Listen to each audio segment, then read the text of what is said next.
Thank you for joining us today. My name is Sasha Parrish, and I am the project lead for culminating the top DEI insights from our founder and CEO, Pamela McIlvaine.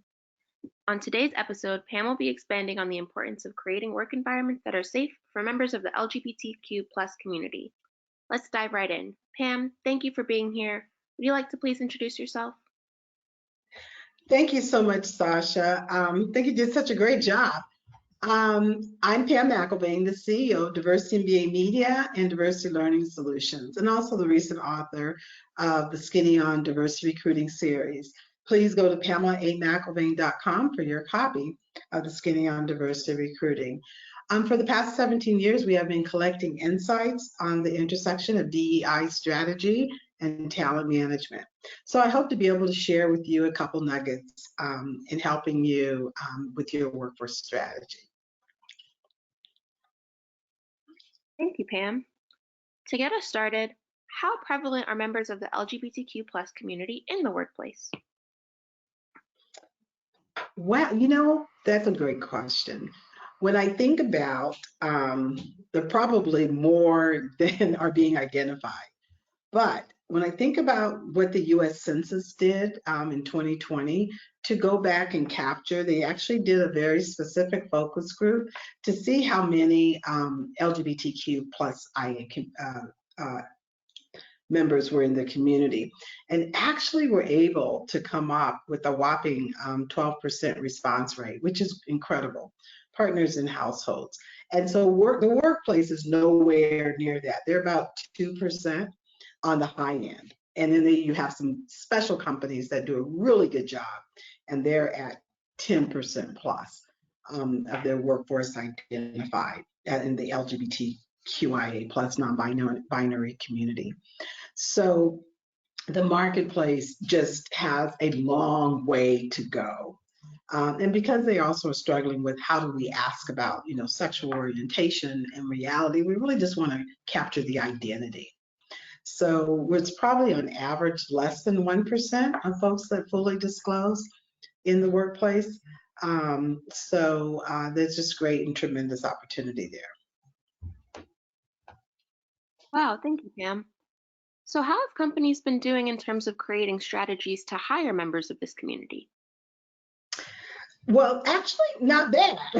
So it's a little irony there, because on the flip side, companies that really want to diversify their workforce and create targeted recruiting strategies, they've been, our best practice companies have done a great job at it. And companies that are newly entering into space does a good job at it, and the resources are plentiful. So it's kind of irony there in terms of what happened.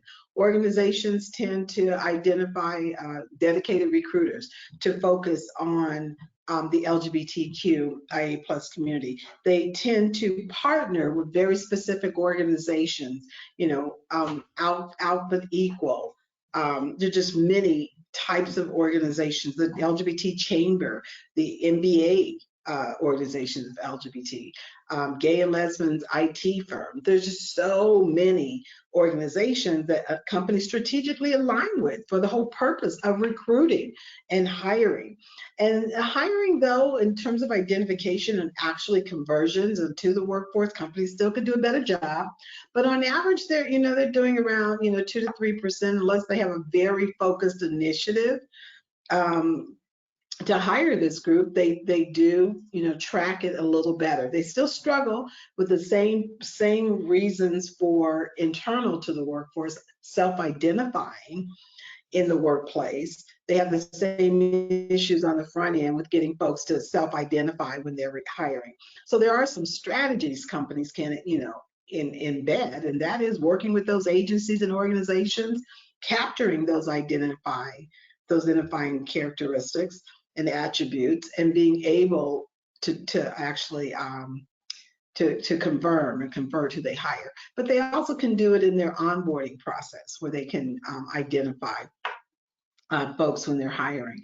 So I just think it's amazing. And then when you think about Pride, even though there's coming out month in October, and then the big Pride celebrations in June, organizations use now that parade and celebration as a major way to say, hey, we support this community and we're an employer of choice. So they do a lot of branding around that as well.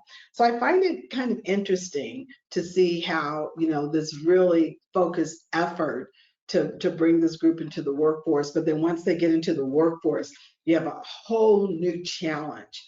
Once you get into the workplace, they have a whole new challenge that they have to deal with inside the culture.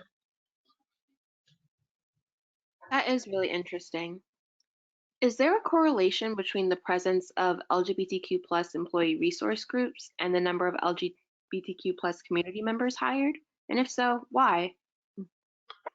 So that's a good question. So the whole idea and I think evolution of employee resource groups were really to help organizations understand culture, is to really help them understand the nuances of what they need to do either by ethnicities or identities, so people can feel safe and they and not be embarrassed about saying, we really are more comfortable with you doing, approaching us this way or asking us directly about something, and you don't have to dance around it. So employee resource groups are great for that.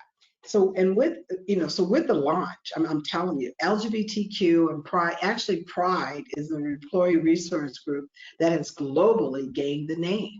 So when you say Pride, ERG, oh my goodness, everybody leverages the name. It's really become nationalized. It really become syndicated globally. So Pride Resource Group is instrumental in so many innovative things in the organization, policies for for benefits, for rights, for flexibility, for maternity and paternity leaves. Just incredible initiatives around equity and equality within the workplace that they have brought forward. And they've also been instrumental in helping establish what the culture should be and could be. But you have to understand, biases are real. They're very real. Stereotypes are very real, and prejudice are very real. So you still, have a community that, they're very careful. They're used to be very careful in when you disclose. But where they're safe and they can, they will. We also know that we're leaders, senior leaders out when they say, hey, this is, who I am, and they're being authentic about their own identity, then the rest of the culture feels pretty safe because leaders are doing it. So they feel pretty safe to be able to do it. But to your point, ERGs, the Pride ERG, is a significant contributor in terms of helping organizations identify what they need to do more of within the workplace. And so we hope to see the continuance effort of organizations, to deal with what's not comfortable and to allow folks to, to have a space and a place to be able to fully disclose. Thank you so much, Pam. Is there anything Mhm. you'd like to share? Well, when I look at some of the trends in terms of, what's happening, one of the questions we ask is, do you intentionally recruit, LGBTQ plus uh, candidates? And when you look at the strategies that companies are intentionally doing and targeted uh, efforts that they're doing, I would say that organizations have been doing, an average of 5 to 7 years, really been trying to align their strategies with LGBTQ plus community with DE&I. And where there's misalignment, and it tends to pause a second. Hey, Chris, I'm recording. I'm recording. Yeah, I know. Yeah, but I'm recording. Sorry, let me just close it with this last few. Okay, so you want to hit that one more time?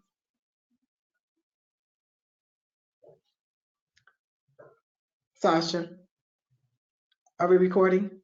Yes. Okay.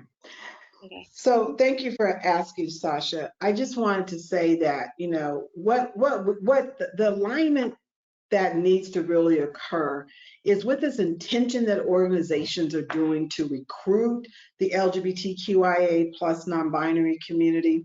They're trying to establish understanding and awareness and education, particularly around pronouns, and making everyone in the workplace feel comfortable with using pronouns and understanding the different dimensions within the community, the communities, transgender, as all the various uh, dimensions that exist, is really being able, to train around the biases and cultural idiosyncrasies at the same time, so that you're not doing one and not keeping pace with the other. And I think that's where a lot of the disconnect comes in, is companies will have robust recruiting strategies, and then when you're in the workplace, they're not so much. And then the pride, of course, ERGs are significant in helping to move it along. But I'd like to see, with more than a decade of organizations celebrating pride and saying that they're committed to full belonging workforces, that they do a better job in trying to make people feel safe. So, in my book, we talk a lot more and share a little bit more about the details of focusing on this diversity recruiting in this dimension. But I really think that, we still have a ways to go, particularly with the numbers with less than 2% identified. And you can use that as an indicator when you want to see how well you're doing in your workforce. If you're up there and 8% or so identifying in your workforce, then that's great. So thank you so much for this opportunity, Sasha. Thank you, Pam, especially for talking about a topic today that isn't often discussed. I know I definitely appreciated the insights into recruiting members of the LGBTQ plus community. To our listeners, thank you for tuning in, and make sure to tune in next week as we go on to discuss the intricacies of college recruiting. Thank you. Pam McElvain, Skinny on Diversity Recruiting, PamelaAMcElvain.com. Yay, we're getting there.